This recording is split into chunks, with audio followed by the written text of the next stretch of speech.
Ouvindo?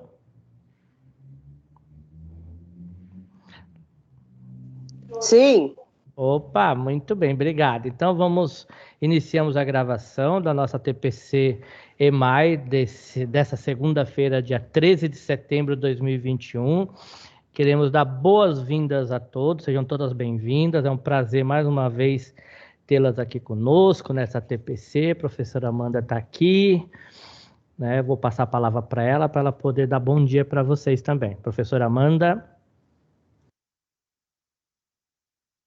Bom dia, colegas. Um prazer tê-las novamente aqui conosco nessa manhã, para essa nossa reunião do EMAI. Espero contribuir mais uma vez, né, com essa troca, com essa interação, né? Lembrando que o EMAI é um estudo dirigido, então eu gostaria muito de contar com a interação de vocês hoje, né, para justamente assim consolidar, né, o que vai ser proposto, né, nesse aprofundamento de hoje.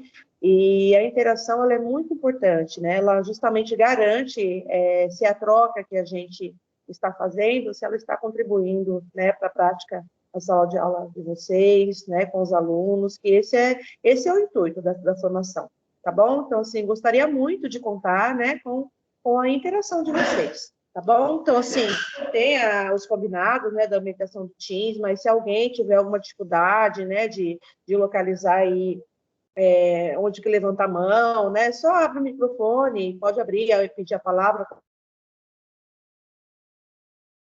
Então, gostaria, sim, né, de dar liberdade para quem tiver dificuldade, pode abrir o microfone, né, e participar, tá bom? Para mim é uma honra e eu gosto muito de ter essa interação e de estar aqui com vocês, tá bom? Passo a palavra, Kleber. Obrigado, professora. Vamos dar continuidade aqui ao nosso material da TPC de hoje. Vamos passar o material, aqui as orientações iniciais que temos, como a professora Amanda acabou de mencionar. Se tiver alguma dificuldade, querer comentar, não conseguir abrir o chat, ou está com algum problema tanto no celular como no computador para pedir a palavra por aí em diante, então sinta-se à vontade em abrir o áudio. Estamos aqui, somos um grupo bem unido e podem, em qualquer momento, tirar dúvidas, fazer perguntas que desejarem. Então, as orientações, como vocês já sabem, tanto no celular como no computador. Então, diariamente, todas as TPCs passamos essas informações, são necessárias, né? Mas vocês já sabem, como acabamos de mencionar aqui, temos a nossa equipe, né, como vocês já conhecem. Meu cabelo, para vocês saberem, não cresceu, continua ainda com pouco cabelo, então, pelo jeito, não vai crescer mais. E temos aqui a nossa TPC de hoje, do DEMAI.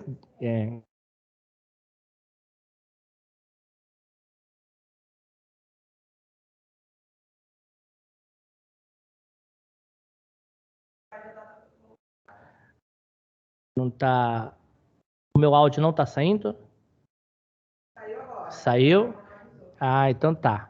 Então temos aqui a professora Amanda responsável pelos anos iniciais e eu apoio na parte tecnológica que não é preciso. Depois lembrando que as formações serão disponibilizadas, a gravação será disponibilizada no vídeo do canal do YouTube da diretoria, junto com o material da formação.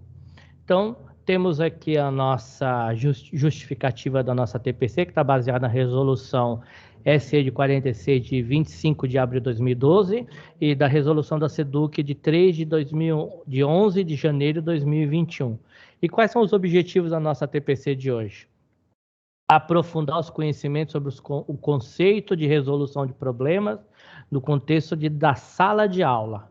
Também iremos socializar trechos do livro Ler, Escrever e Resolver Problemas, compartilhar sugestões de vivenciar situações problemas reais com os alunos e revisitar a fundamentação do projeto EMAI, seus princípios e objetivos. A nossa pauta do dia tivemos acolhimento, as combinações do Teams, teremos uma leitura inicial, Dançando com o Morto, de Ângela Lago. Teremos uma leitura compartilhada do texto Resolução de Problemas e Comunicação, o projeto EMAI, entendendo um pouco mais, construir e elaborar situações, problemas de acordo com o contexto apresentado.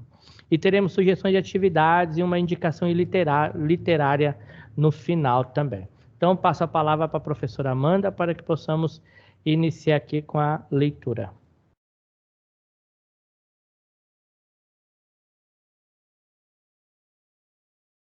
Certo. Essa frase me chamou bastante atenção, né? Um post de internet, e como a gente sabe, né, o nosso eterno, lendário Albert Einstein deixou esse legado para nós, né? Eu tentei 99 vezes e falhei.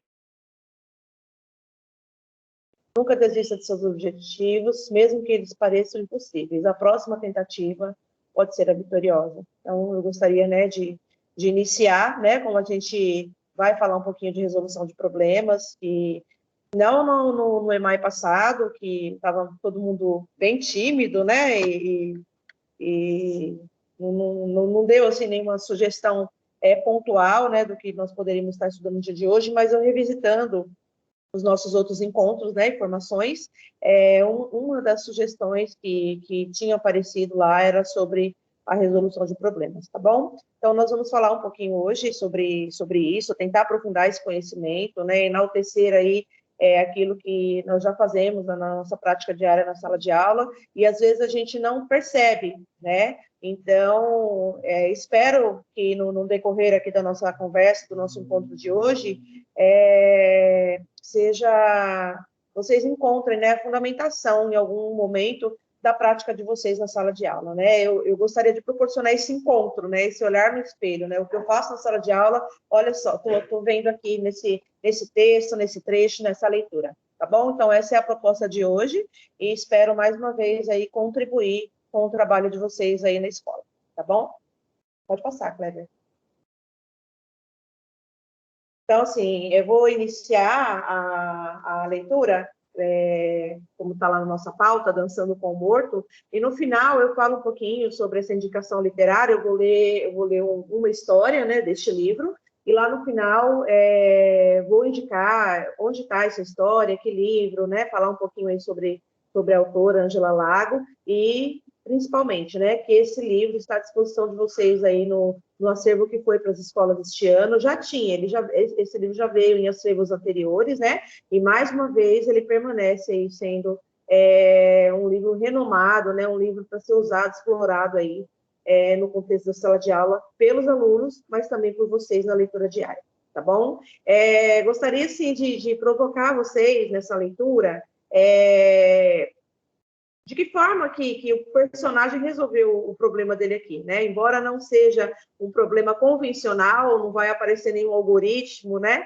Mas, assim, eu gostaria, né, de convidar vocês para tentar enxergar como que o personagem aqui conseguiu resolver o problema dele, tá bom? Então, vamos lá. Dançando com o Morto, de Ângela Lago. A viúva estava na cozinha com o filho, contando feliz o dinheiro que tinha encontrado debaixo do colchão, quando o marido, falecido fazia meses, apareceu e veio sentar-se à mesa com eles. A mulher não se intimidou.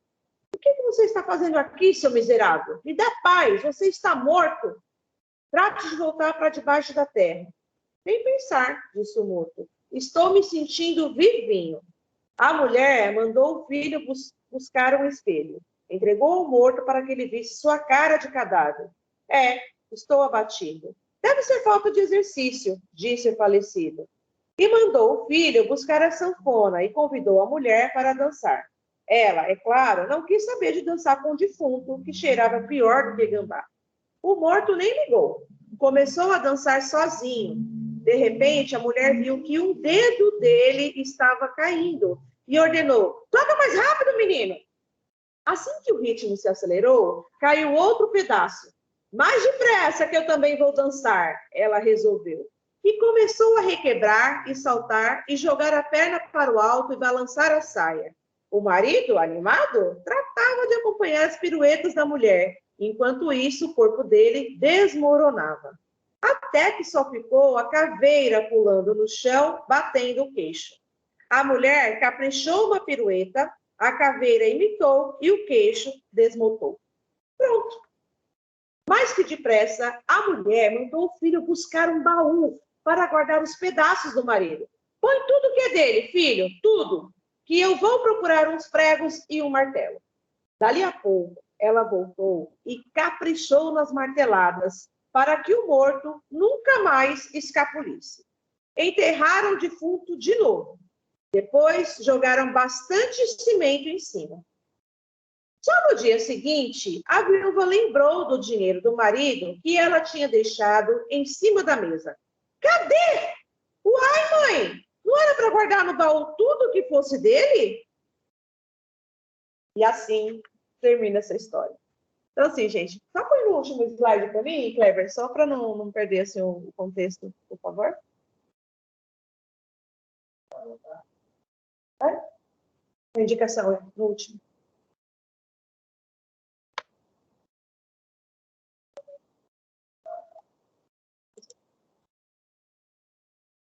Slide 26. No 26.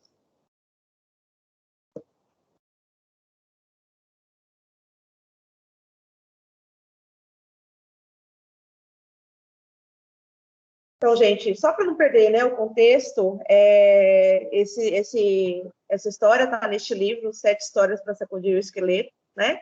E nele, não só essa história, tem muitas outras que podem ser aí abordadas com esse tema de resolução de problemas, tá bom?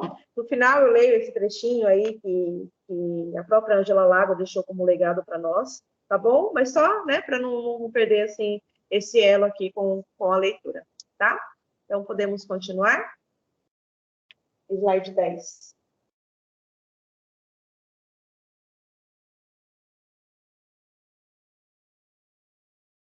Então, vamos lá. O livro que nós vamos hoje falar sobre um pouquinho é um antes, Kleber.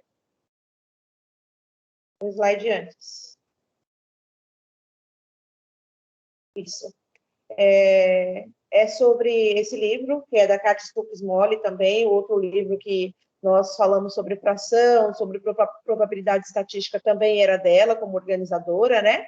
E aqui também, esse livro está no acervo que foi para as escolas, só que esse livro é do acervo do professor, uma forma de garantir a formação continuada de vocês aí na escola, tá? E hoje, nesse capítulo 4, que ela fala especificamente, né? O capítulo 4, quem escreve é a Maria Inês Diniz, que junto com a Kátia Smolli organizou esse livro, e ela dedica esse capítulo inteiro sobre resolução de problemas e sobre comunicação, né? Como a gente pode trabalhar no contexto da sala de aula, da escola, a resolução de problemas e tratar com muito carinho a comunicação como uma ferramenta também de trabalho, tá? Então, na abertura deste capítulo deste livro, ela vem trazendo essa introdução para nós. Ó. Analisar a resolução de problemas com uma perspectiva metodológica a serviço do ensino e da aprendizagem. É o próximo slide. Não está aparecendo para mim. Tá, né? É isso.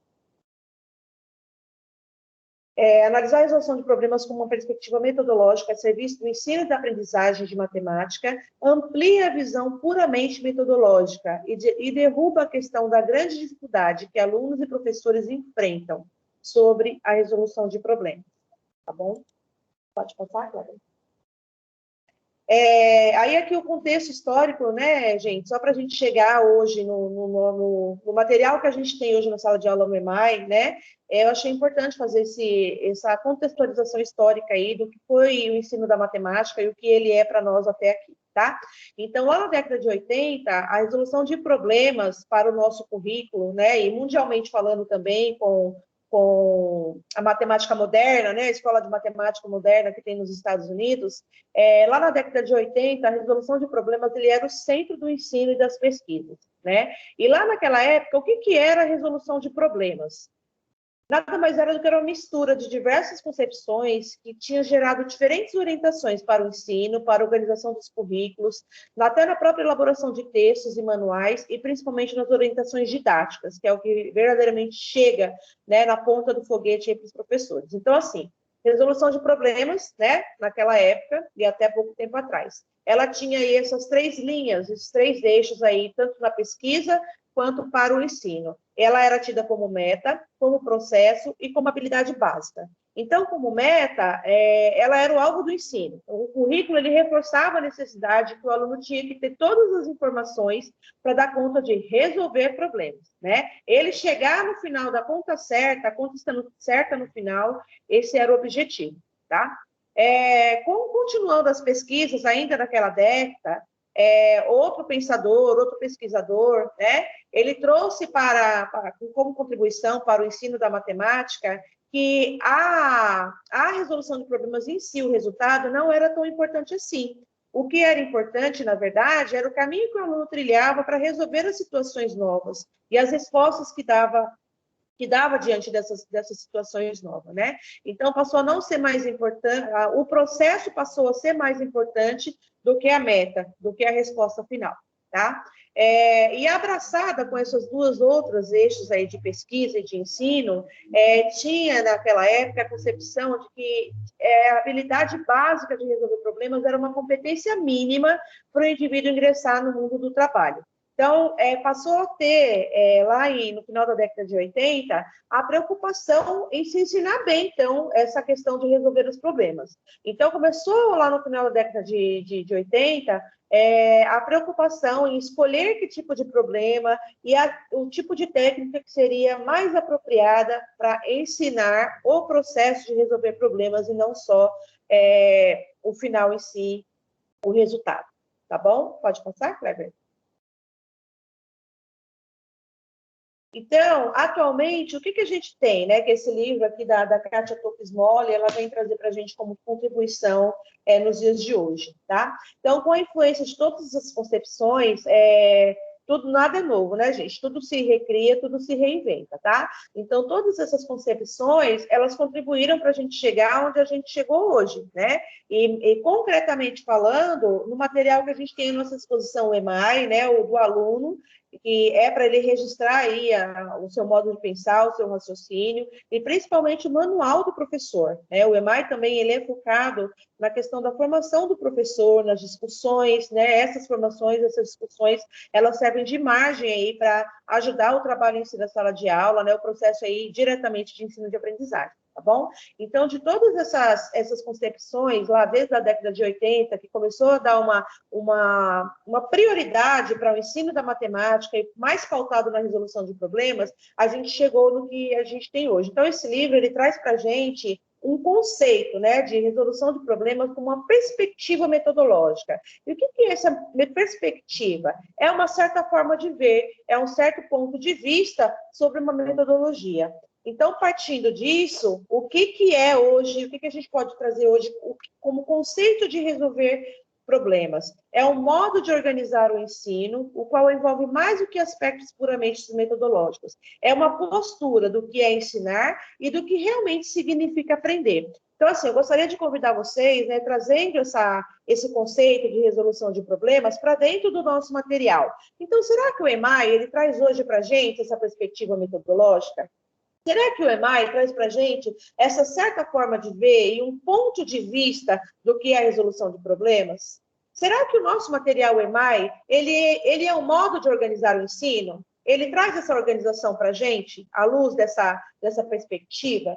Então, quero trazer convidar vocês para a gente refletir um pouquinho sobre isso, tá?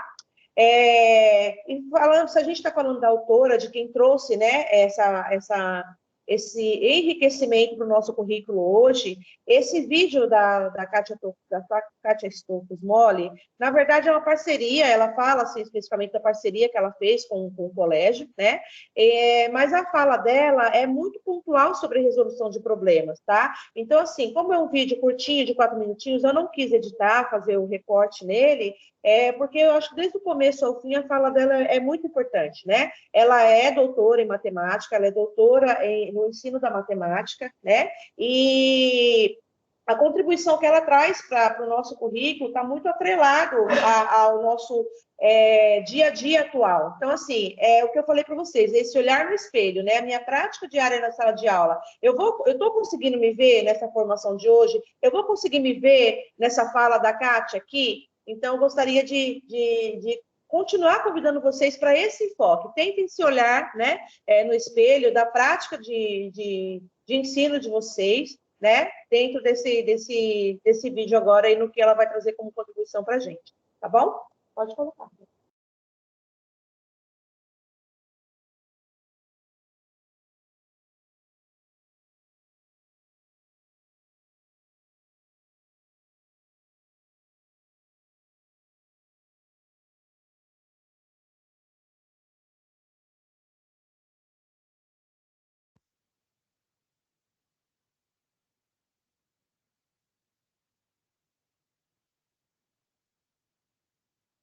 Olá, meu nome é Kátia, eu sou coordenadora do Grupo Matema e neste ano temos a honra de fazer uma parceria com o Colégio Dante Alighieri.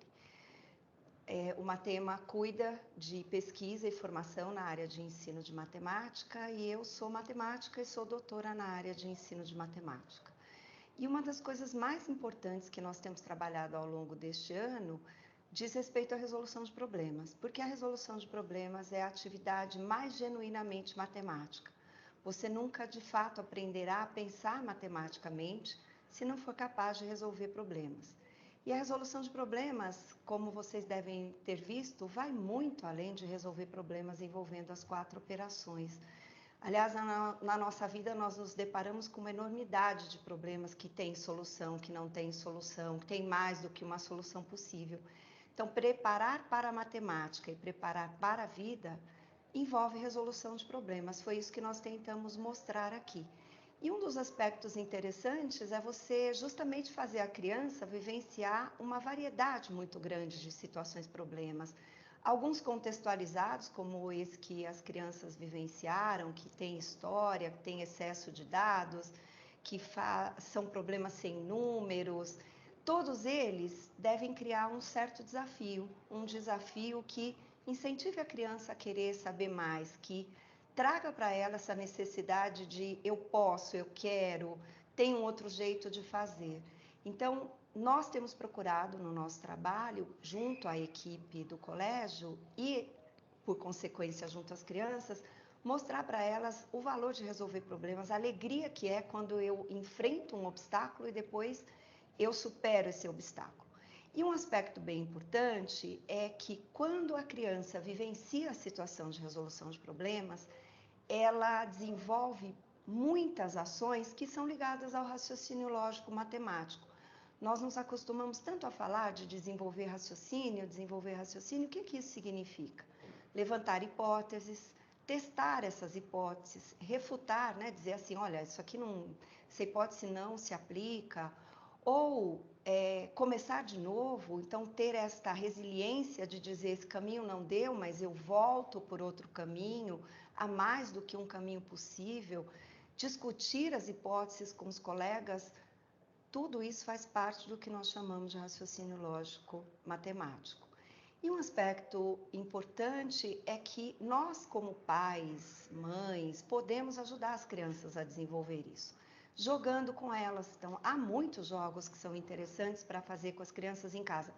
Não é tarefa dos pais ensinar a matemática que a escola precisa ensinar. Então, quem ensina a matemática da escola é a escola.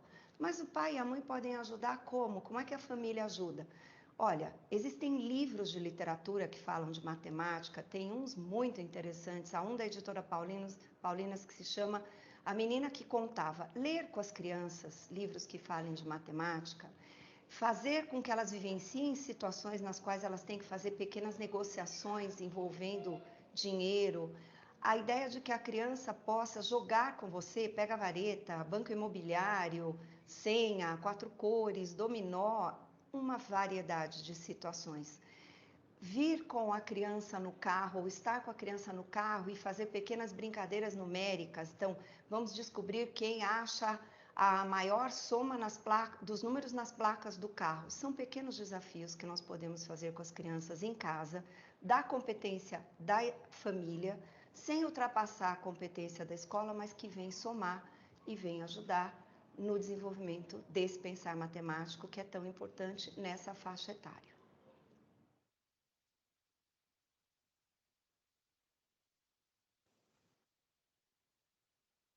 Bom, gente, não sei se vocês conseguiram ouvir bem, né, e acompanhar, eu sei das dificuldades aí tecnológicas, né, e de internet, tanto do Raposo quanto do Clay.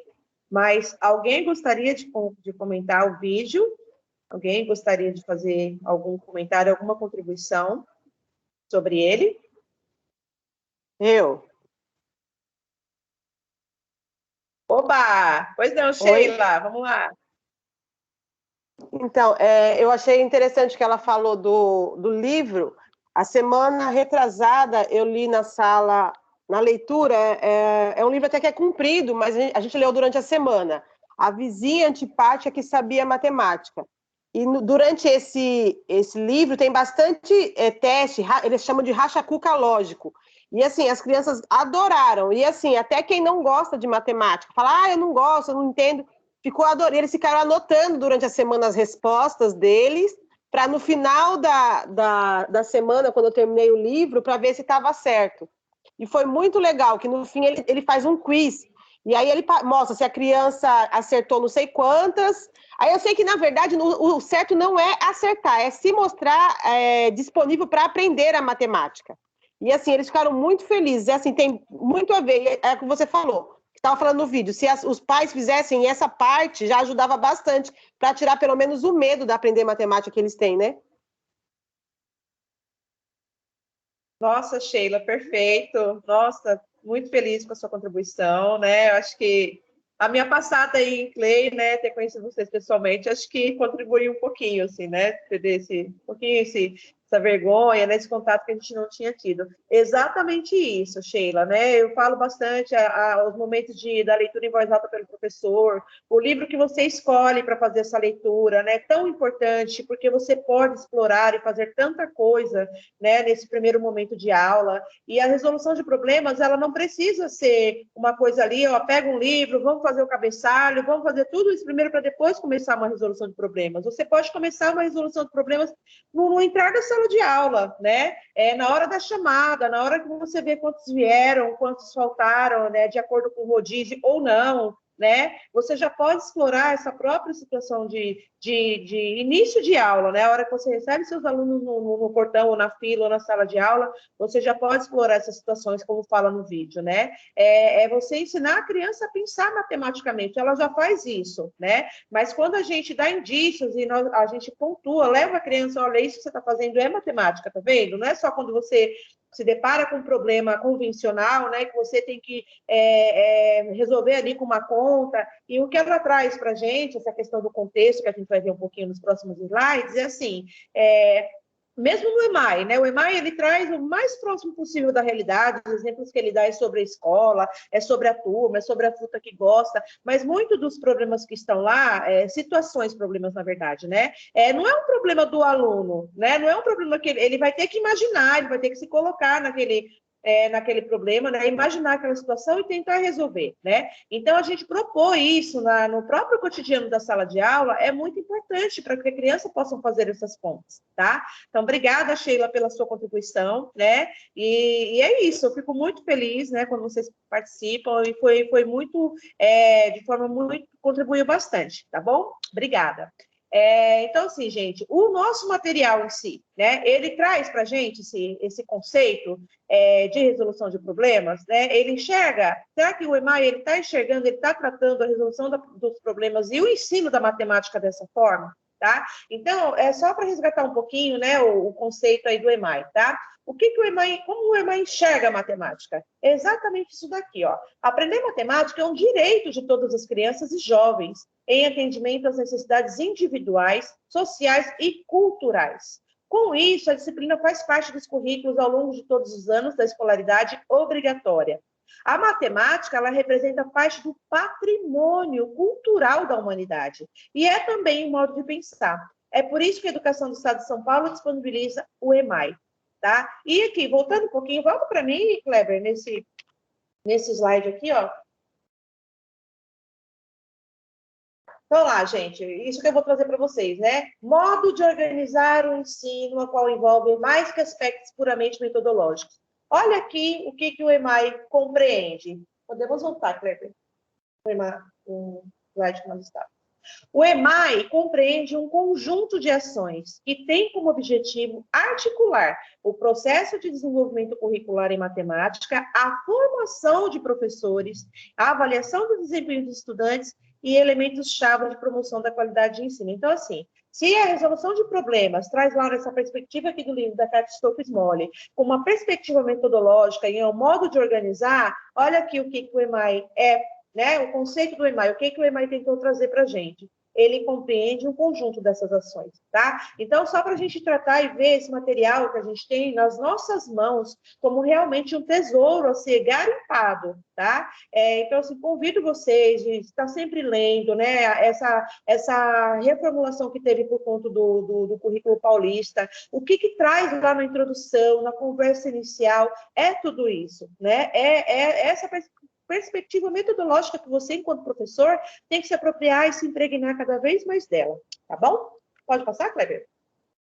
Então, olha lá a questão, né, do raciocínio lógico que a Kátia Stokes falou no vídeo dela, tá? A ideia da trajetória hipotética de aprendizagem, que traz no EMAI, ela foi formulada pelo pesquisador Martin Simon, em 95, e ela fundamenta-se no pressuposto de que é preciso planejar trajetórias, caminhos, percursos que imaginamos ser interessantes e potentes para que os alunos de uma turma consigam atingir as expectativas de aprendizagem que estão previstas para aquele determinado período da escolaridade, tá bom? Então, assim, o nosso material, ele conversa muito com esse conceito, que é o que está atual, né? Como os matemáticos, como os pesquisadores, eles estão enxergando o ensino da matemática atualmente, né? Então, assim, a gente tem um tesouro nas mãos, e é nosso papel garimpar ele um pouquinho mais a cada dia, tá bom? Pode passar? Então, olha lá, o currículo em ação, né, com essa reformulação. Então, trago aqui para vocês, na verdade, essa revisitação, né? O projeto EMAI e o seu uso. Então, assim, o que é o EMAI, né? Como ele deve ser usado? Planejamento das atividades matemáticas a serem realizadas em sala de aula. A proposta é que ele sirva de base para estudo, reflexões e discussões. E ele está organizado em trajetórias hipotéticas de aprendizagem que inclui um plano de atividades de ensino organizado, olha lá o que a perspectiva traz, né? A partir da definição de objetivos para a aprendizagem, que são as habilidades, e das hipóteses das crianças sobre o processo de aprendizagem, tá bom? Então, assim, achei importante trazer essa revisitação, né? Porque é aquele olhar no espelho que eu estou falando para vocês, tá bom? Sobre isso que a gente está tentando aprofundar hoje, né? Claro que se fosse pessoalmente, se a gente pudesse fazer uma oficina, seria bem melhor, mas eu vou tentar ainda trazer, né, isso para vocês, trazendo um exemplo aqui, tá? Então, olha lá, situações reais da sala de aula, né? O que a gente pode explorar no contexto aí de sala de aula, tá? O momento da chamada, como eu falei, né, aqui em cima do exemplo que a Sheila deu, tá? Então, ó, quantos faltaram hoje? Quantas mesas estão sobrando? Pedir para os alunos elaborarem de forma oral uma situação, problema com este contexto. E neste momento aqui, gente, se a gente for pensar na fluência leitora, no que a gente já está trabalhando, né, em cima do que o foco aí das habilidades essenciais para o terceiro bimestre, no ensino da linguagem da escrita, que é a fluência leitora, você trabalhando dessa forma, na sala de aula, de forma oral, você já está trabalhando isso com o seu aluno também. Porque se você lança um desafio desse para o seu aluno, ele vai ter o desafio de planejar a fala dele. E para planejar a fala dele, ele está ali executando um comportamento leitor nesse momento. Tá bom? Então, assim, convido vocês a não desperdiçarem essas situações, né? Porque elas são muito ricas, embora a gente não veja o resultado ali, né? Prontamente, o aluno ele vai se construindo, vai se moldando nesse perfil de leitor, né? E tendo esse comportamento leitor, nessas pequenas atitudes também que a gente pode proporcionar aí no dia a dia da sala de aula, tá bom? Cantinho da leitura, por exemplo, né? Como eu falei, vou mostrar um exemplo também, como era da minha prática, né? Enquanto regente de sala de aula, porque professora eu sou, continuo sendo e serei sempre, né? Mas enquanto eu estava regendo uma sala, assim como vocês, um exemplo do que eu fazia. Então, olha lá, cantinho da leitura. Cada aluno escolhe um livro que a professora gostaria de ler, né? Olha, eu queria que a professora lesse esse livro aqui um dia em voz alta. Então, permite que o aluno um dia lá, cada um escolhe um livro, né, que gostaria que a professora lesse e coloca na mesa da professora. Se a semana tem 5 dias, quais os livros que serão lidos nessa semana? Ou quantos livros serão lidos nessa semana? E a semana que vem? Quantos livros serão lidos em um mês? Isso é uma estratégia também para vocês, meninas, na questão de explorar mais também esse momento de leitura em voz alta pelo professor no início da aula, né? Que aí você vai ter a certeza que você vai estar lendo um livro que os alunos gostariam de ler. De repente, aquele aluno que ele mesmo lá no quarto, no quinto ano, né? Ele está lendo, engatinhando ainda, não está com aquela fluência leitora, né? Aquela leitura com entonação. E ele falou, queria que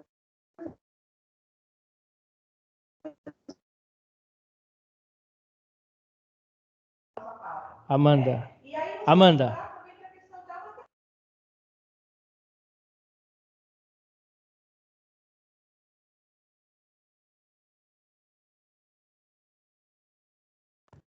Pode falar agora. Fala. Espera estar sinalizando aqui para mim que meu áudio está cortando um pouquinho. Melhorou? Não, não está saindo. Não está saindo. Tira a capinha do celular. Tira. Você tira a capinha do celular.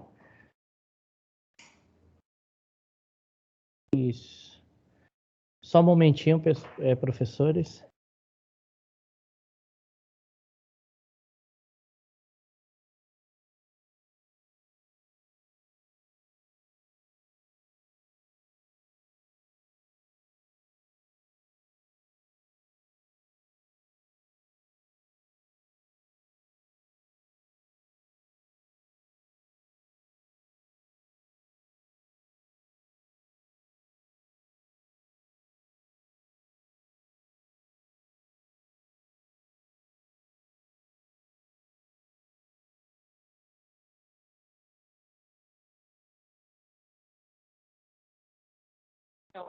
Fala para mim, por favor. Fala para mim. Professores, só um momentinho, deu um problema no áudio da professora Amanda, ela vai desconectar e entrar de novo, tá bom?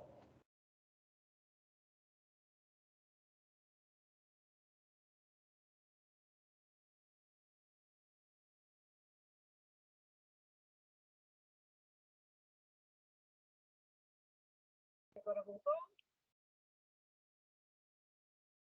Estão conseguindo me ouvir?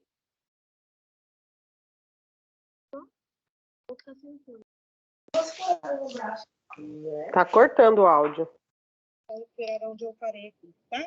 Então, essa situação do cantinho de leitura é mais uma sugestão de atividade, né, que eu venho trazer para vocês aqui hoje, né, que vocês também podem explorar de forma matemática, né, esse momento também, tá? Vai ter um slide lá na frente que eu vou reportar novamente esse cantinho da leitura para vocês entenderem um pouquinho mais, né, como que eu fazia, né, mesmo com o EMAI. O EMAI veio para nós teve sistematicamente em 2013, né, que foi o último ano que eu estava na sala de aula dando aula. E eu já trabalhava dessa forma, muito próximo do que o EMAI propõe, tá?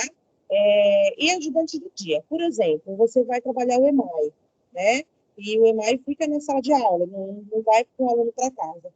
Então, nesse dia, você escolhe o momento de entrega de livros na sala, você escolhe 2 ajudantes do dia e fala que cada um pede uma quantidade para entregar aos colegas. Então, nesse momento, você pode deixar eles resolverem essa situação, eles problematizarem essa situação, né?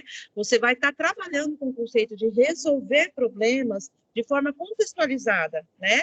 Porque, assim, se são 2 alunos, 2 ajudantes do dia, eles vão ter que pensar em quantos alunos tem na sala, né? Para eles poderem separar, de repente, o EMAI pelo nome dos alunos que estão ali naquela semana, por conta do rodízio que a gente ainda está, né?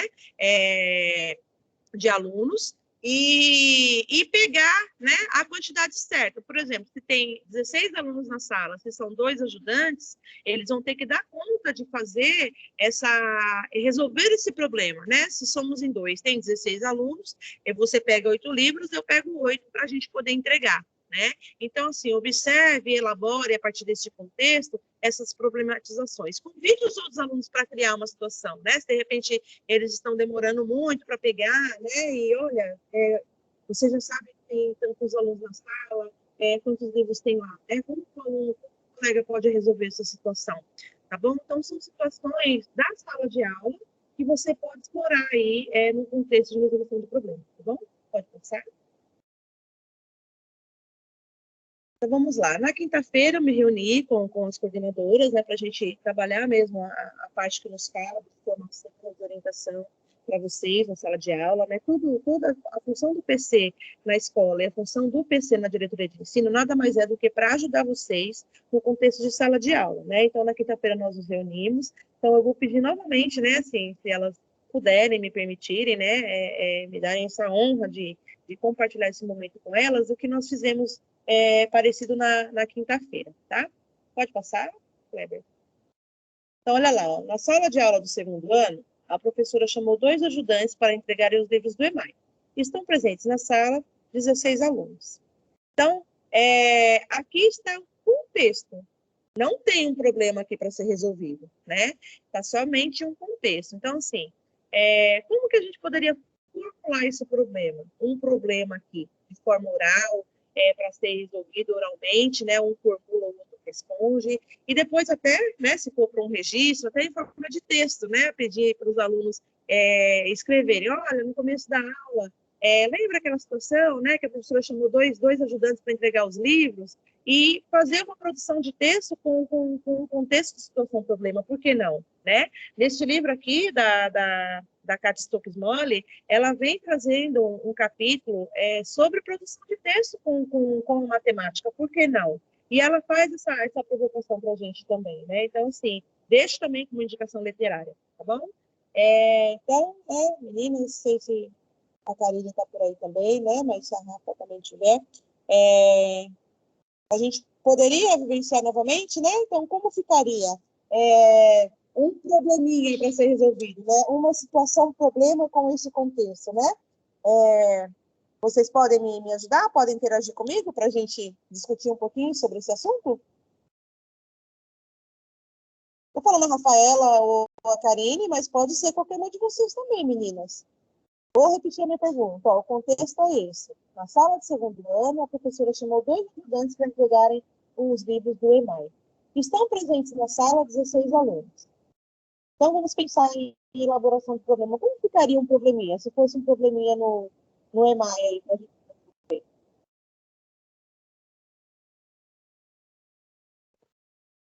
Oi, de novo eu.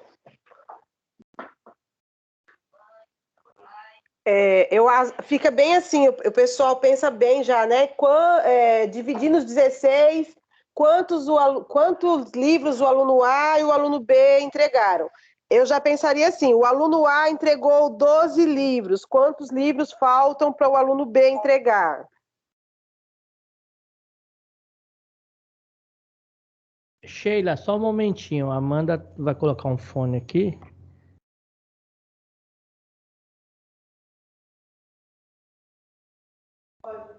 Pode falar. Pode falar, Sheila.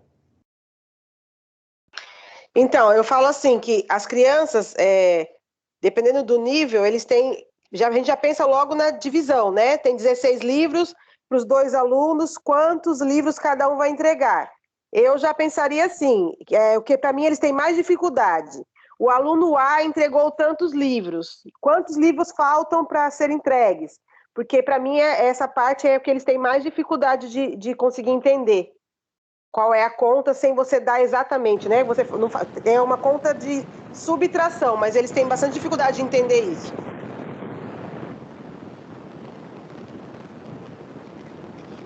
Tá.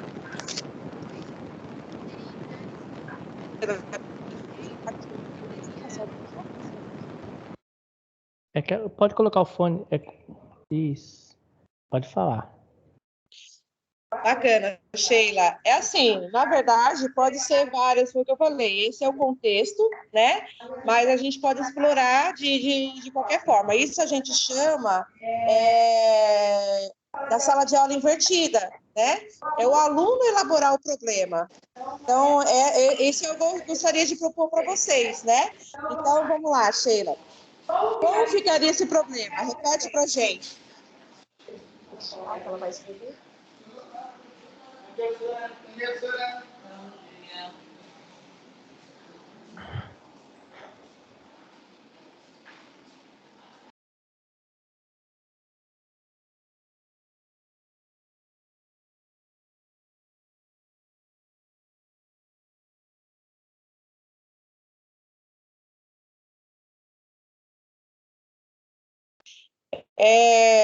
Sheila, eu pedi para o Kleber abrir a caixa de texto. Você poderia repetir o que você colocou como sugestão aqui para ser esse probleminha?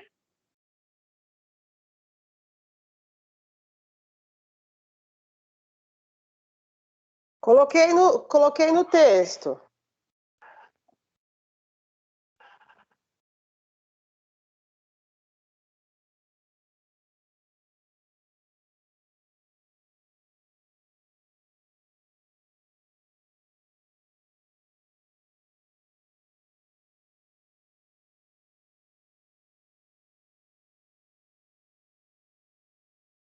Ah, legal. Eu pedi para o Kleber digitar, né, para a gente poder pensar, né, um pouquinho sobre isso, mas ficou bem bacana. É o que você falou, no começo você logo pensou na divisão, né, mas como o contexto aí está de um segundo ano, pode ser que de forma oral eles poderiam, né, propor essa divisão, mas a sugestão que você deu é mais ou menos como aparece realmente no EMAI, né, essa ideia do que tá faltando e quantos eu vou colocar para completar.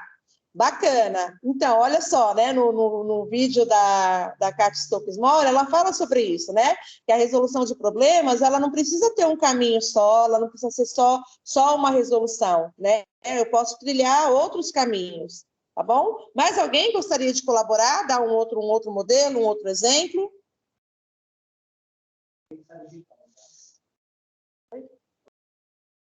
Ah, tá.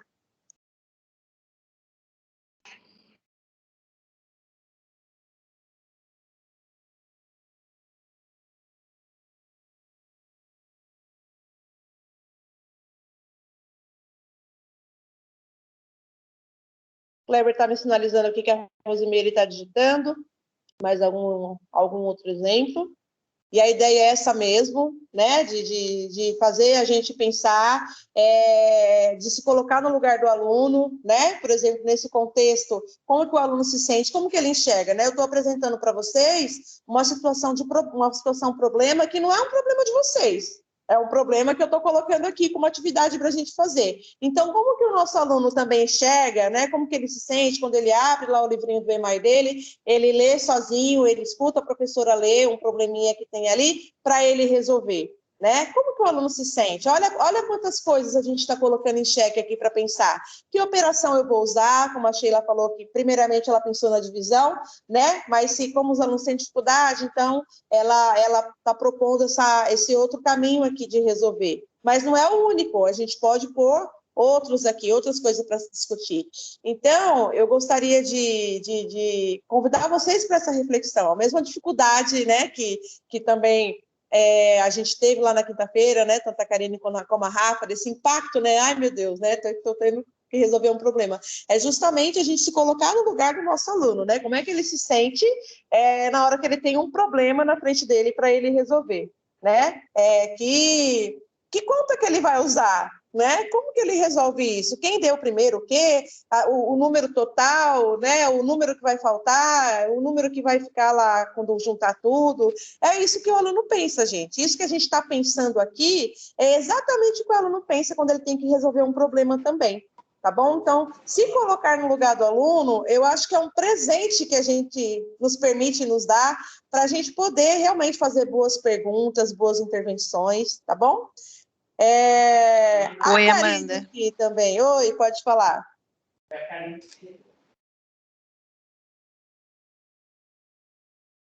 Pode falar. É a Rosemary? Quem vai contribuir com a gente agora? Eu falo também, não tem problema com relação a isso. Viu, Amanda? É o seguinte, como é questão de segundo ano, então eu faria um negocinho mais fácil, digamos assim. Esse da Sheila tá fácil. Mas eu pediria para eles dividirem os 16 livros, né, entre os dois grupos. Né? Que eu acho que...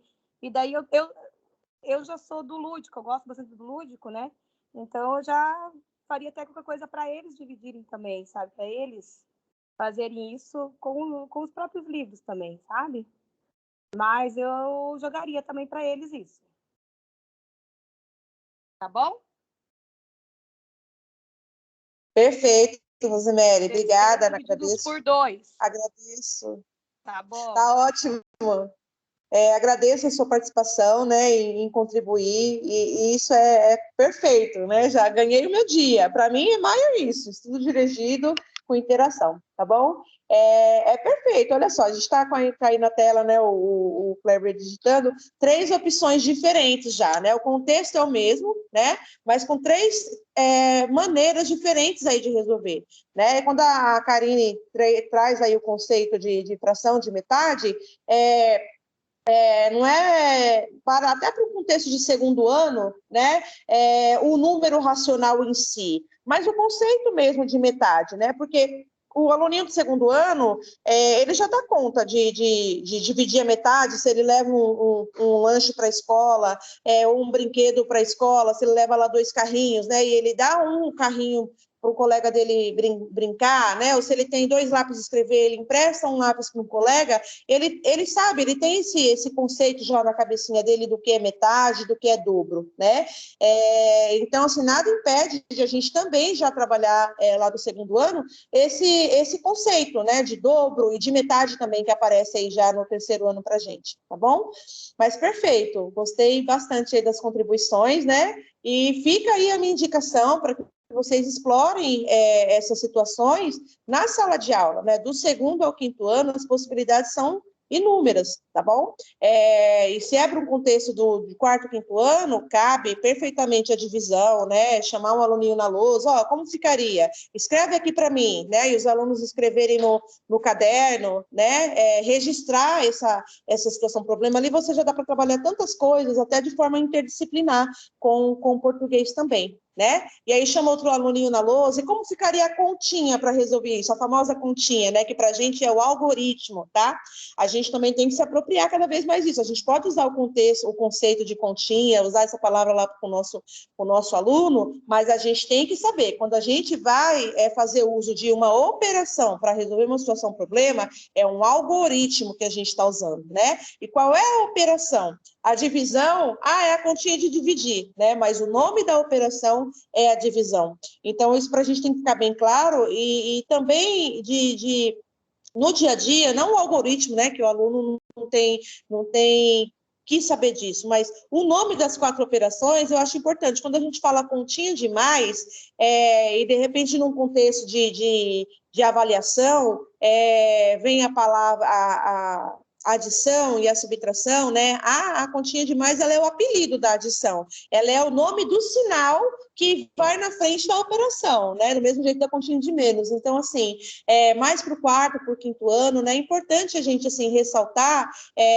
o vocabulário correto da matemática com eles, né? E a gente vai propondo também esse ambiente matemático também, alfabetizador matemático, que a gente pode propor aí para os nossos alunos. Tá bom? Indo para o próximo slide, então, perfeitas contribuições de vocês. Solange? Tá, deixa eu abrir a tela aqui. Legal, quanto falta. Então, Solange, essa ideia do quanto falta é um pouquinho difícil mesmo para os alunos, a questão da subtração, né? Então, quanto falta para completar, né? Para completar, para chegar no 16, quantos eu preciso para ficar igual? Então, olha só, nesse contexto de igualdade, né, que também faz parte aí da matemática, né? E está no roteiro lá também o roteiro formativo do terceiro bimestre, né? Tanto do primeiro ao quinto ano aí da matemática, a questão da proporção, né? Da equivalência. Então, vamos lá, tem que ter 16 livros, por exemplo, né? Se um aluninho entregou 12, como a professora Sheila aí colocou, quanto está faltando para entregar? O outro coleguinha, o outro ajudante do dia vai entregar quanto, né? Então, essa ideia mesmo de igualdade, tem que ter 16. Você já entregou 12, quanto falta para ficar igual, para estar os 16, né?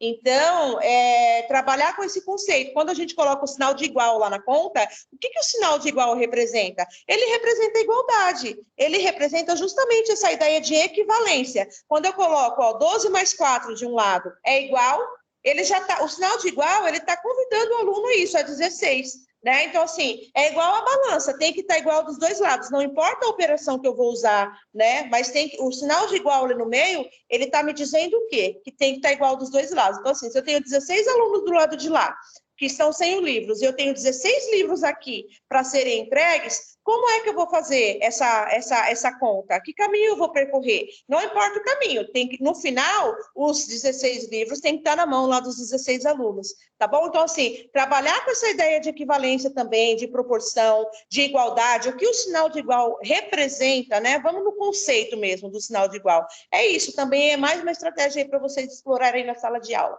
Tá bom, meninas? Ó, continuando aqui, né? Eu coloquei lá na pauta leitura compartilhada. Aí aqui do lado eu chamo a atenção para vocês para essas duas coisas, que aqui eu vou falar um pouquinho agora sobre a comunicação. Por que a comunicação é importante na resolução de problemas? Por que a comunicação é importante na matemática? Tá? Então, ó, a comunicação, esse texto, capítulo 4, quem escreveu foi a Maria Inês, né? Então, o que a Maria Inês vem falar para a gente sobre esse capítulo, sobre comunicação? Por que ela é essencial?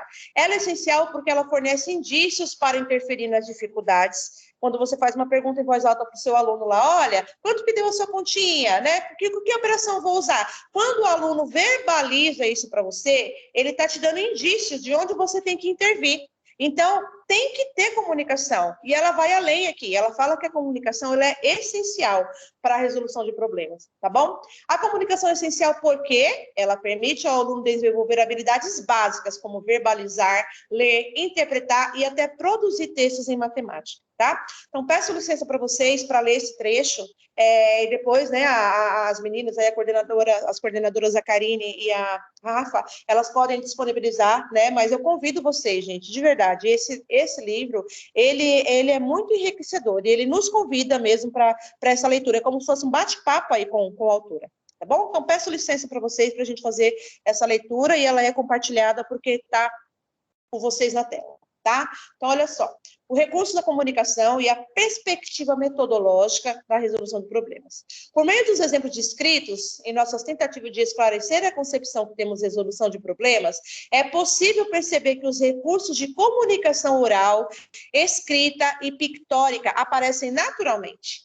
De fato, se ampliarmos o significado de problema para situação-problema, a necessidade da comunicação aumentará.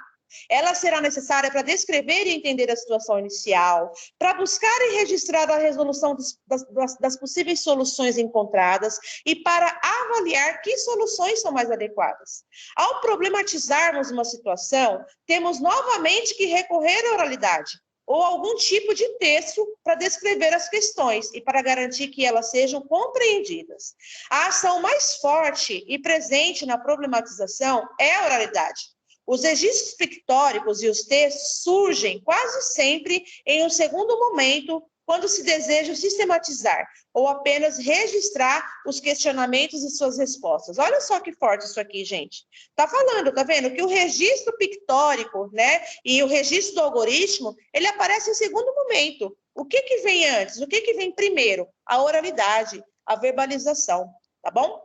Finalmente, quando assumimos que a resolução de problemas está intimamente relacionada à aprendizagem de conteúdos, o recurso à comunicação é essencial, pois é o aluno falando, escrevendo ou desenhando que mostra ou fornece indícios de que habilidades ou que atitudes ele está desenvolvendo e que conceitos ou fatos ele domina, apresenta dificuldades ou incompreensões. Os recursos da comunicação são novamente valiosos para interferir nas dificuldades encontradas ou para permitir que o aluno avance mais, propondo-se outras perguntas ou mudando-se a forma de abordagem. A partir da associação entre a perspectiva metodológica de resolução de problemas e a comunicação, podemos verificar que o aluno, enquanto resolve situações problemas, ele aprende matemática. Ele desenvolve procedimentos e modos de pensar. Ele desenvolve habilidades básicas, como verbalizar, ler, interpretar e produzir textos em matemática, e nas áreas do conhecimento envolvidas nas situações propostas. Então, simultaneamente a isso, ele adquire confiança, que é o mais importante, gente. Ele adquire essa confiança em seu modo de pensar e autonomia para investigar e resolver problemas. Então, assim, na sua aula de matemática, Quando você permite, você convida o seu aluno a falar, quando você pergunta e você incentiva ele a responder, sem que ele tenha o medo de errar ou acertar, ele está construindo isso nele. Ó. Todas essas habilidades estão sendo construídas nesse momento. Às vezes imperceptivelmente, às vezes a gente não percebe. Mas olha aqui, né? Esse ato de comunicar, né, numa simples situação, problema, tudo que a gente está propondo para o nosso aluno nesse momento. Tá bom? É isso que eu estou falando para vocês. Se olhem no espelho, olha a prática de aula de vocês, é a sua didática na sala de aula. Você faz isso para o seu aluno? Você tem esse comportamento? Você tem essa metodologia? Então, você está propondo tudo isso para o seu aluno, às vezes, sem você perceber. Tá bom? Então, é isso que eu gostaria de propor para vocês, assim, como fundamentação teórica. E agora eu gostaria de trocar, né, socializar com vocês algumas práticas que eu também fazia enquanto professora regente de classe. Pode passar, Cléber. Ó, eu tirei esse print do meu Face, que eu não sou muito adepta, e hoje menos ainda, né? Não uso assim como o meu veículo principal de comunicação, hoje para mim é o WhatsApp, mas assim, preparando esse material para vocês, né? Circulei aí a bolinha aí do lado direito, ó. Essa postagem minha é do dia 29 de agosto de 2013. Eu fui para a coordenação no dia 23 de setembro de 2013, então, um mês antes, né, de eu sair da sala de aula. Então, assim, essa é uma das atividades que eu fazia, isso é um primeiro ano, tá, gente? E lembrando que o EMAI, ele veio para a rede em 2013, mas isso já era uma prática minha, tá? Então, o que eu fazia? Ó, toda segunda-feira eu fazia isso, né? Eu levava eles para a biblioteca, tinha a biblioteca na escola que eu dava aula este ano, e aí eles escolhiam, eu dividia eles em 5 grupos, na verdade, né? 5 meses lá na biblioteca, eles liam lá, faziam as leituras, só das imagens dos livros que eles queriam, e cada grupo, cada mesa tinha que separar um livro para mim, para eu poder ler. Só a leitura da segunda-feira, que não era no primeiro momento, né? Eu fazia no final, porque aí eu fazia essa votação com eles. Olha só o que eu fazia. Desses 5 livros que eles escolhiam, levava para a sala de aula, colocava naquele aparador do giz na lousa, né?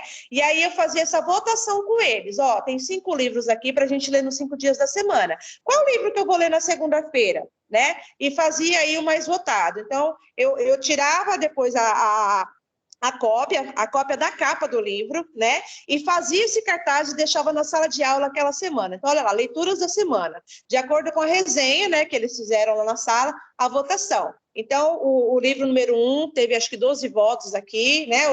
E o livro número 2, 10 votos. O número 3, 8 votos. Então, ele ficou na quarta-feira como o terceiro mais votado.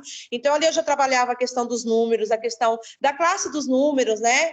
Os números ordinais, para que eles servem, né? Então, podem ver que eu não pontuei, ó, primeiro lugar, segundo lugar. Eu estou trabalhando com a quantidade, mas já na cabecinha deles, né? Ó, esse ficou em primeiro, esse ficou em segundo. Então, essa situação de verbalizar com eles, né, lá no primeiro aninho, já estava claro. Ah, esse ganhou, esse ficou em primeiro lugar. Então, esse aqui vai ser lido hoje. Então, assim, a leitura da segunda-feira eu fazia no final da aula, porque aí quando eles iam para o recreio, né, eu lia, me apropriava daquela leitura, e aí eu fazia a leitura da segunda-feira no final da aula. E aí, de terça até sexta, fazia no começo da aula, porque aí eu já sabia, né, já tinha feito a leitura prévia do livro, e aí eu conseguia executar, né, essa atividade com eles de uma forma com propriedade, né, sem gaguejar, né, porque quando a gente vai fazer uma leitura em voz alta para o nosso aluno, é nossa obrigação ter lido esse livro anteriormente, né, justamente, se a gente quer formar um comportamento leitor, se tem vários leitores ali na nossa frente, então o comportamento leitor tem que partir de nós primeiro, a entonação da voz, né, a questão da pontuação. Quando você faz uma leitura em voz alta para o seu aluno, você está ensinando para ele pontuação também, né? Então, é muito importante essa leitura prévia que a gente tem que fazer do livro que a gente está lendo. Então, gente, isso era uma atividade muito rica e era uma atividade permanente da minha prática enquanto professora, né? E quanto isso me propiciava. Então, eu já trabalhava ali os conceitos matemáticos, né? E da questão da leitura também. Então, chegava lá na quarta-feira, ó, qual que é o livro que vai ser lido hoje? Eles já sabiam qual livro que era, né? A questão do ler sem saber ler, tá? Então, são atividades que podem ser exploradas, são atividades reais da sala de aula que podem ser exploradas, tá bom? Pode passar, Kleber, por favor? Ó, esse aqui também, né? Eu printei também lá do meu Face desse álbum que eu fazia, né? Com eles. Então, isso aqui é uma aula de ciências, também lá do primeiro ano de 2013. E o que eu fiz aqui, ó? Registro do plantio da semente do girassol para entregar de lembrancinha na mostra de atividades no final do ano. Essa escola que eu trabalhava, todo final do ano tinha a combinância dos projetos do Ler e Escrever, né? Então, fazia essa apresentação de todos os projetos, de todos os anos do primeiro ao quinto, e a minha turminha do primeiro ano, eles plantaram girassol para entregar como lembrancinha para a mostra cultural aí, para a mostra das atividades do final do ano, tá? E eu aproveitava essas situações, essa situação do plantio do girassol, para elaborar situações, problemas com eles também, né? Quantos dias demorou para nascer, quantas sementes nasceram. Então, assim, do dia que eles plantaram, eu envolvi até, coitado, os agentes de organização das escolas, meu Deus, eles trabalhavam, né? Eu judiava deles.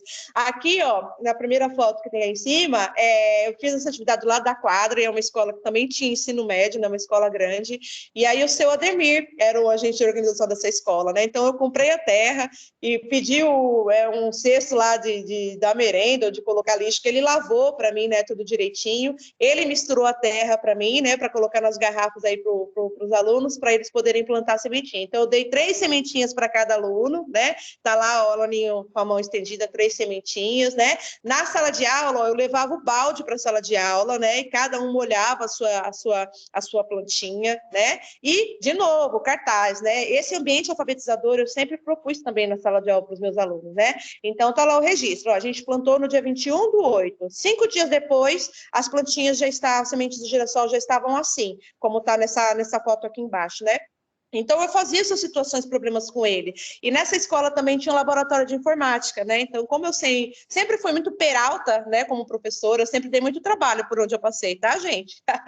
Eu reservava aí o laboratório de informática e é uma turminha de primeiro ano, mas assim, não, primeiro ano eles também podem, eles também têm direito de usar os computadores, de usar a sala de informática, né? E aí tá lá o cartaz com o plantio lá das sementinhas, né? E aí a gente fazendo um textinho, né? Eu fazendo já um textinho com eles, um digitava, o outro ia editando, do registro aí da semente do girassol, né? Então, assim, eu realmente me deliciava na sala de aula, né? Por isso que me arrancaram aí da sala de aula, porque eu era muito arteira, né? Eu era muito peralta e fazia todo mundo trabalhar, envolvia todo mundo aí na escola, né? E assim, é com muita saudade, tá bom, gente? Que eu estou compartilhando isso com vocês, né? Tá registrado lá no meu Face e senti que esse era o momento aí de compartilhar, né? Porque a resolução de problemas, os problemas eles podem ser convencionais, que é os que a gente tem nos nossos livros, ou não, como a Kátia Smoley falou lá no vídeo dela, né? A gente resolve problemas a todo momento na nossa vida, né? Quando a gente escolhe a roupa que a gente vai trabalhar, a gente está resolvendo um problema, né? Se tá sol, se vai esfriar, se não vai, que sapato que eu vou pôr, se eu for de rasteirinha eu vou passar frio. Então, assim, a todo momento a gente está resolvendo problemas, né? A todo momento a gente está usando aí o nosso raciocínio lógico, matemático, né? E isso também é importante a gente concretizar na sala de aula, tá bom? Pode passar, Kleber? Outra situação, né, que eu gostaria de compartilhar com vocês, que eu também explorava no contexto de resolução de problemas, novamente, né, um registro meu da minha prática enquanto professora lá de 2013, e aqui o que eu fazia nesse primeiro ano? O calendário eu fazia com eles diariamente, né, e eles registravam como é que estava o dia. Sempre no começo da aula também eu fazia, né? E lá no final do mês, os alunos analisavam o calendário de todos, né? Embora se o sol estava diferente, né, de um e do outro, mas assim, quinta-feira lá, ó, no dia 8, estava ensolarado. Então, o dia 8 de todos os calendários dos colegas vão estar igual. Então, eu fazia essas perguntas e eles analisavam, né?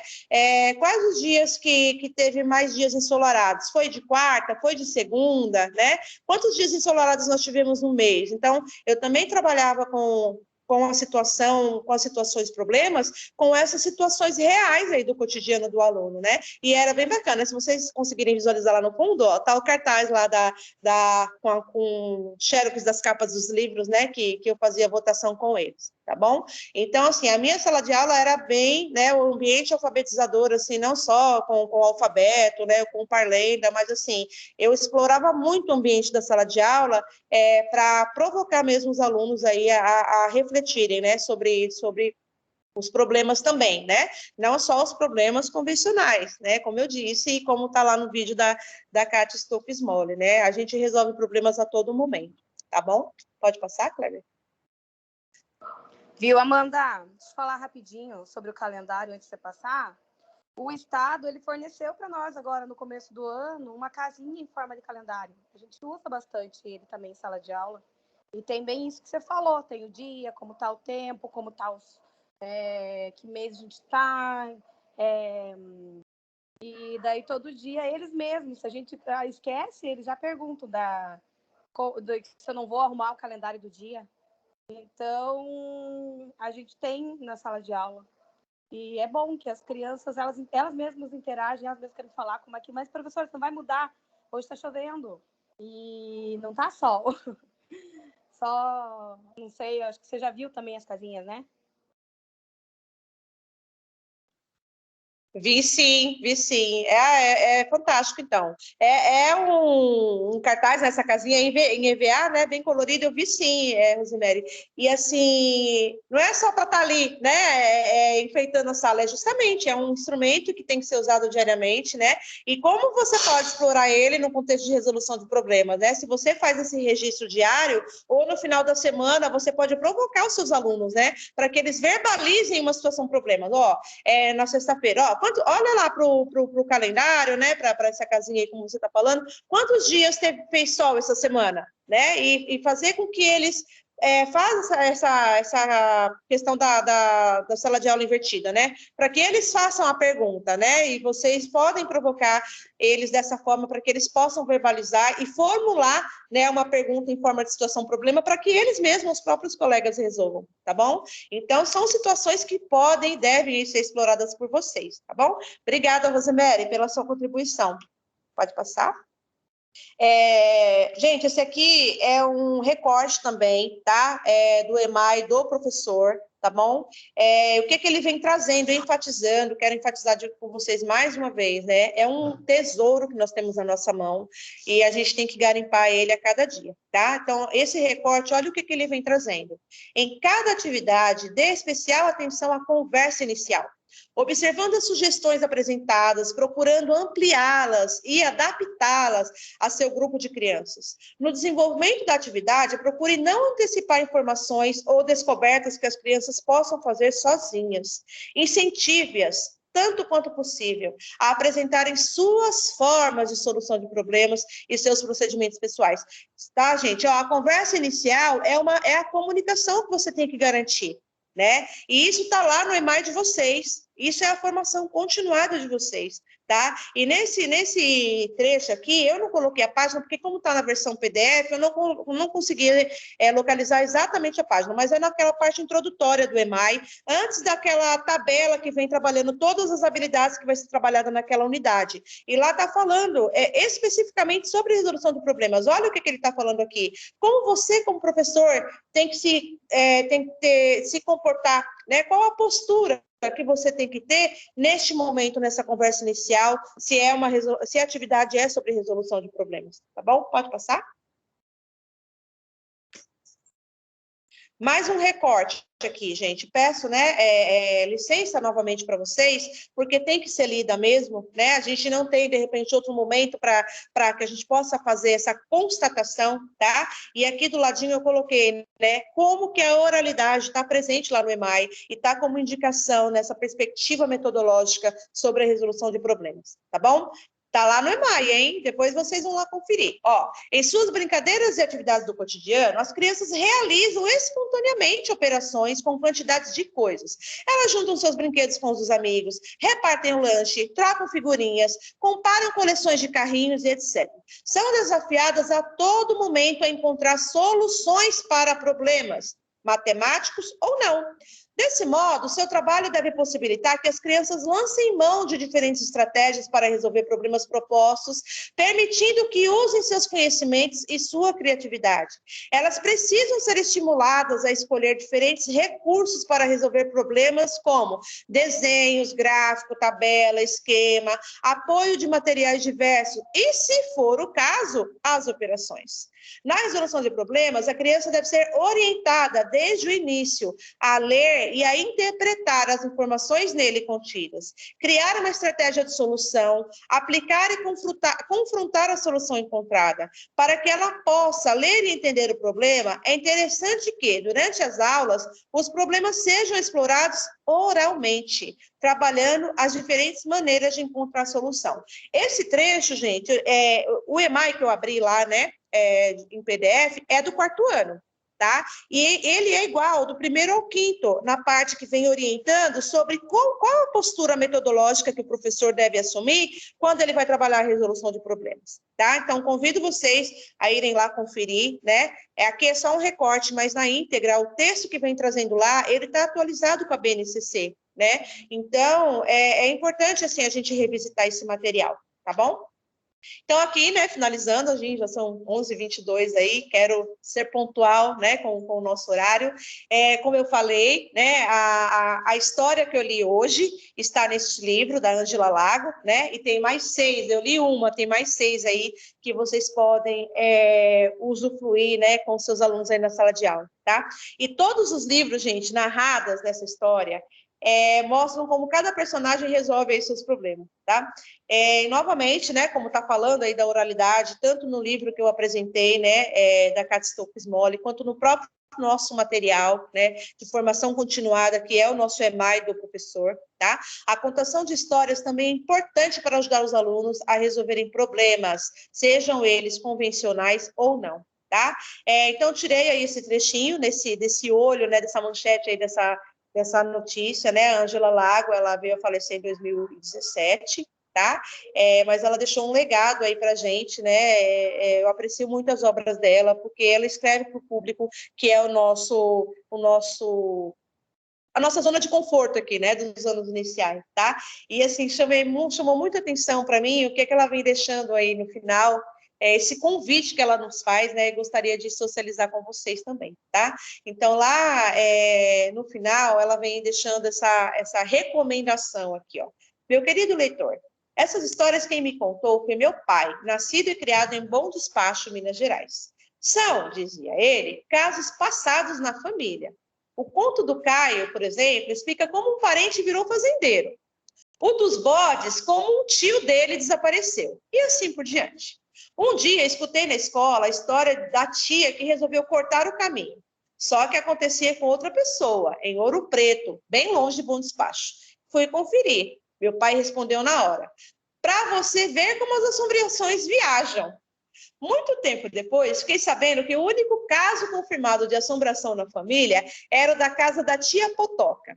Lá, até as galinhas andavam em fila pelos cantos, grudadas no muro, de tanto medo.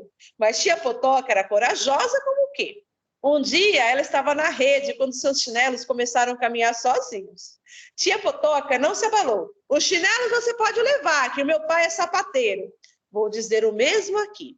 Essas histórias você pode levar, que o meu pai era o contador. Agora elas são suas. Aumente 1 ponto, ou 2, ou 3. Espere uma noite de troveada, ou pelo menos apague a luz e conte. Ângela Lago. Então, assim, gente, são histórias muito bacanas, né, para vocês poderem ler aí com seus alunos, em especial pelo 5º ano, né, por ser o projeto Contos de Assombração. Então, a indicação é para o 5º, mas nada impede aí, né, que sejam lidos aí com qualquer alunos aí do 2º ao 5º ano, tá bom? Então, pode passar, Kleber.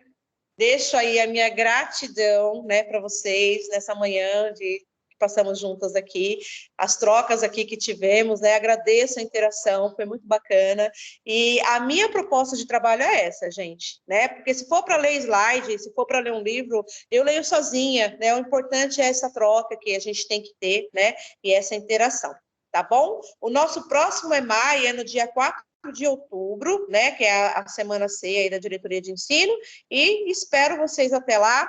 Se alguém gostaria de fazer alguma consideração final, né, passo a palavra, mas já deixo aqui a minha gratidão, tá bom?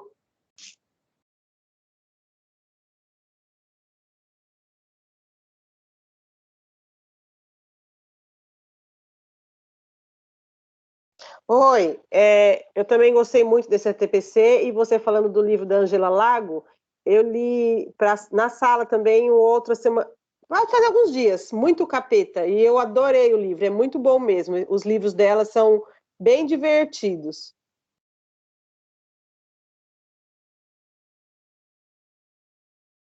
Ai, que bom, Sheila. Ela é uma fofa, deixou um legado imenso aí para gente, né? E mais uma vez esse livro aqui faz parte aí do acervo do aluno, né? Então usem e abusem, tá bom? Na parte da contação de histórias.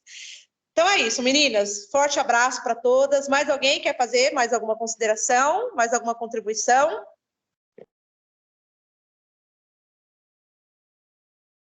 Muito obrigada pela formação. Estou aqui quietinha, mas estou aqui, tá? Como eu sempre falo, né? Uma formação mesmo, né? Que enriquece muito, traz muita aprendizagem para a gente, cada formação que a gente participa. Amanda, obrigada mais uma vez.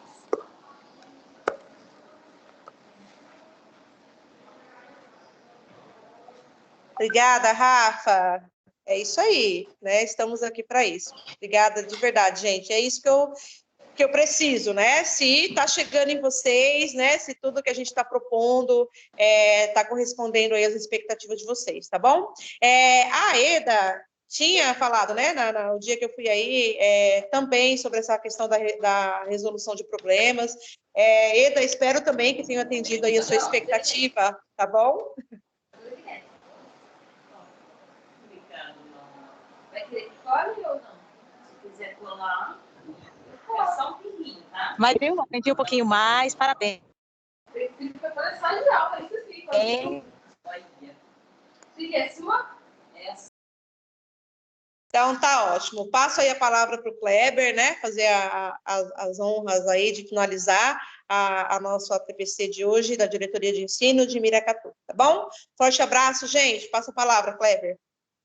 Obrigado, professora Amanda. Parabéns pela excelente ATPC. Agradecemos aqui a participação das professoras, os comentários, né, de agradecimentos aqui da professora Eda, da professora Rosemary e também da professora Solange. E todos que participaram, contribuíram aqui no chat também, né, e contribuíram aqui para essa ATPC. Lembrando que a nossa ATPC ficará, quando a gravação estiver pronta, iremos editar a gravação para colocar nessa semana no canal do YouTube da Diretoria de Ensino de Miracatu. E se as coordenadoras desejarem a lista de presença, só contatar depois a professora Amanda que disponibilizaremos, tá bom? A nossa reunião, vou parar a gravação agora da nossa TPC. Muito obrigado a todos e uma excelente segunda-feira, uma excelente semana também para todos. Um forte abraço. Tchau, tchau.